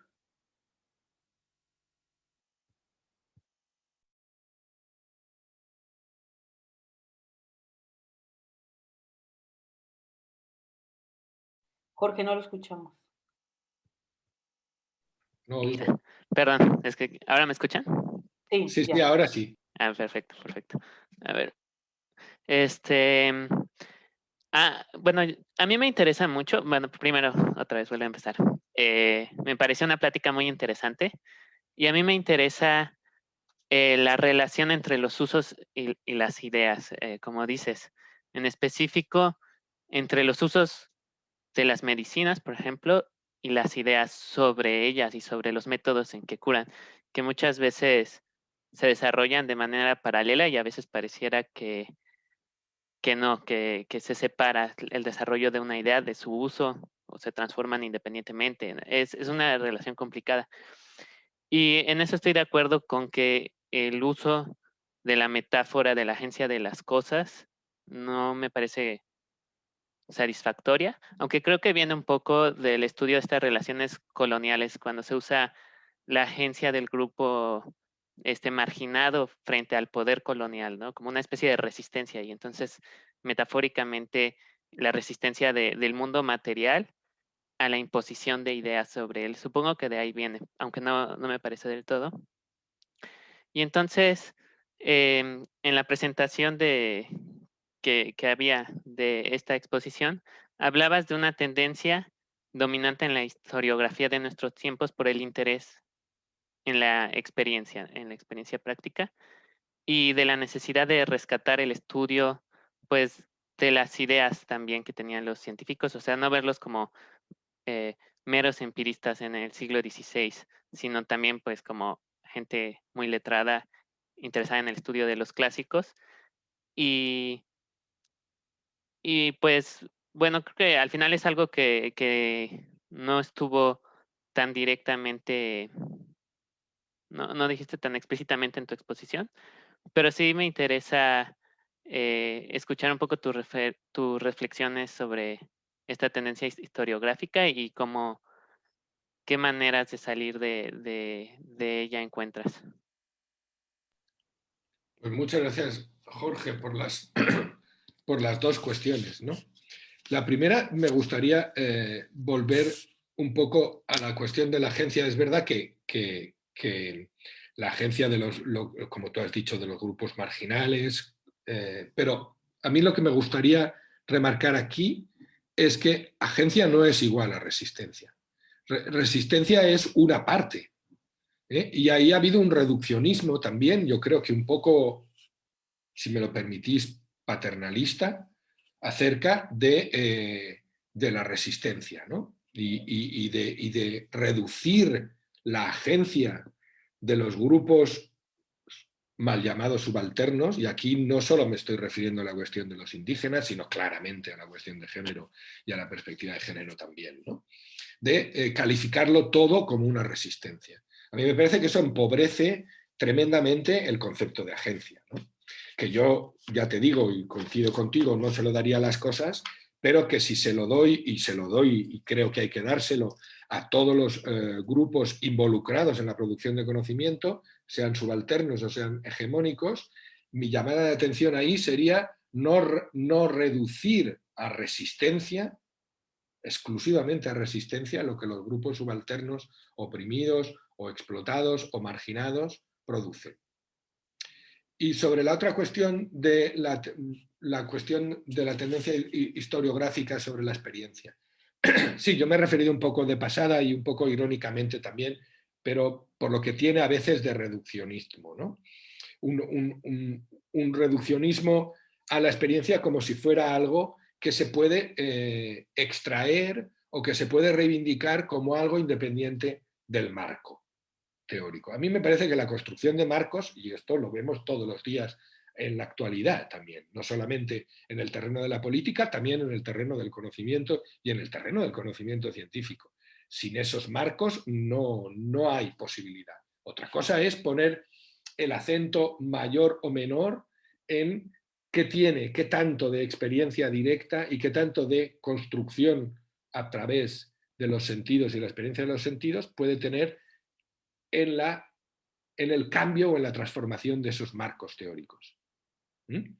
Y ahí es donde me parece que debemos siempre llamar la atención de que esta tendencia actual a transponer el origen de lo empírico, el origen de la ciencia moderna a la experiencia ibérica de los siglos XVI y XVII, me parece muy importante desde muchos puntos de vista, no debe hacernos olvidar de todos modos que todo esto se produce en un marco político determinado, que ese marco político es el de la monarquía católica universal, y por eso he puesto el acento nuevamente en determinadas cuestiones relacionadas con la obvia confesionalidad, con la transformación del saber clásico en algo cristianizado y con el intento en paralelo en un mundo en donde se está imponiendo de manera muy variada y muy eficaz una religión como la religión cristiana católica a los pobladores de Mesoamérica. Y menudo marco es ese para la experiencia. A mí me parece muy bien reivindicar el valor de la experiencia y la capacidad transformadora de los marcos teóricos de la experiencia, pero la experiencia y la reivindicación de la experiencia como objeto, como vía de conocimiento por parte de gente como Hernández, que encarna el programa imperial católico de una monarquía católica universal, no puede ser olvidado y simplemente reivindicado como algo muy moderno, pre-baconiano, y ya antes de Bacon, este señor, hombre, creo que los marcos son inseparables de esa experiencia, ahora y antes. No sé si te contesté, Jorge, está apagado tu micrófono. Perdón, otra vez. Sí, muchas gracias. Incluso me quedé pensando en el recurso en el siglo XVI a las explicaciones por causas ocultas, que se me hace una manera increíble en que, o sea, fascinante en la que la experiencia práctica se unía en un marco teórico, se le daba un lugar a aquel conocimiento empírico que era difícil de catalogar en el marco, se le daba un lugar en él. Y es algo que me parece un tema fascinante. Sí, sí, es fantástico. Ahí la lectura de Juan de Cárdenas, por ejemplo, es una delicia en ese aspecto, ¿no? El papel que se le da a las causas ocultas, ¿no? Cuando algo no encaja en esto, ¿no? Y el enorme favor que la teoría de las causas ocultas le hace a este tipo de personajes como Hernández o como el propio Juan de Cárdenas, ¿no? Muy bien. Maru tiene la mano. Sí, bueno, era un poco siguiendo a Adriana, más bien, Pepe, yo quisiera agradecerte que decidieras no irte por el tema de la circulación, porque efectivamente me parece que ya nuestra narrativa, pues a últimas fechas ha estado como muy viciada desde mi perspectiva, ¿no? Y ya todo lo queremos explicar desde la circulación y siempre es el ir y venir y creo que nos hemos enfrascado mucho ahí, no nos hemos animado a seguir explorando otras maneras de mirar justamente estos intercambios, estas traducciones, estas idas y venidas de los objetos, ¿no? Entonces, más bien, gracias, Pepe, por irte por otro lado y por problematizar desde otro punto de vista el tema que a muchos nos interesa. Entonces, básicamente era eso, más que pregunta era eso. Pues gracias a ti, Maru, por supuesto, por el comentario y por estar ahí ahora y siempre, ¿no? Que sé que siempre estás ahí. Muy bien. Pues no veo otras preguntas y bueno, ya tenemos aquí 2 horas que tenemos preso a Pepe. No, al revés, me disculpo yo por haberle sometido a más de 2 horas. Al contrario, muchísimas gracias.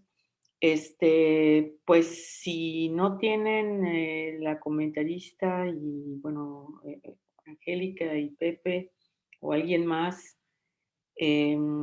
algún comentario, pues podemos ir cerrando la sesión. Muy interesante, Pepe. Has recibido muchas felicitaciones, están en el chat, pero en Facebook hay uno, Iris Montero, te manda muchas gracias, Guillermo Vega y una felicitación de Marta Rojas. Aquí tenemos 2 nuevos mensajes. Bueno, de felicitaciones por tu excelente charla. Pues, pues si no disponen de otra cosa, Pepe, nos podemos despedir. Pues yo solo quería, para despedirme, Laura, agradecerte a ti el papel de moderadora y de presentadora, volver a agradecer a todos los creadores y coordinadores y coordinadoras y creadoras de este itinerante, ¿no? Para mí, insisto, haber conseguido, después de ser atento público y devoto aprendiz en todas las sesiones anteriores, fue una satisfacción que me invitaran. Y espero que de verdad la llamada que se han hecho por parte de las coordinadoras y de los coordinadores para propuestas, ¿no? Le dé vida larga a este seminario itinerante. Y nada, agradecerles muchísimo las preguntas, los comentarios y la paciencia y el haber estado ahí al otro lado, desde esta otra orilla. Gracias. Muchísimas gracias, Pepe. Muchas gracias a todos los que asistieron y participaron, oyeron. Y pues, por mi parte, no sé, ¿tienen algo más, Carlos? Sí, yo quisiera, bueno, agradecer a Pepe, realmente nos ha tenido aquí muy, muy entusiasmados y atentos. Esas 2 horas se fueron como agua y eso es señal de que realmente hemos estado no solo aprendiendo, sino animados, ¿no? No, lo que yo quería mencionar es justamente avisar que ya tenemos avanzada la programación de casi todo el año. El mes que entra, la sesión de itinerante es el 24 de marzo, si mal no recuerdo. Sí. Y tenemos como invitada a Paola López Caballero, que va a presentar un trabajo sobre el uso de las notas de campo en la antropología mexicana del siglo XX, y va a comentar Irina Podgorny. Entonces, bueno, apunten en sus agendas, y bueno, invitamos a todos a que regresen y que si tienen interés en participar como ponentes o como comentadores, pues se comuniquen con nosotros. La idea de itinerante es justamente que se vaya haciendo un espacio cada vez más abierto e incluyente. Y bueno, ahora forzados por la pandemia estamos usando este recurso que creo que ya va a ser permanente, porque realmente el lado magnífico que tiene es que nos está permitiendo estar simultáneamente en muchos sitios, continentes y con horarios diversos. Agradecemos a los que se desvelan que lo hagan. Y bueno, eso nada más, que este año va a haber una sesión cada mes. Y ya empezamos a imaginar el año que entra, o sea que vamos adelante. Muy bien, sí, efectivamente, pues los esperamos para el próximo 24 de marzo. Y muchísimas gracias a todos, que estén muy bien, que a pesar de todos los pesares la pasen bien.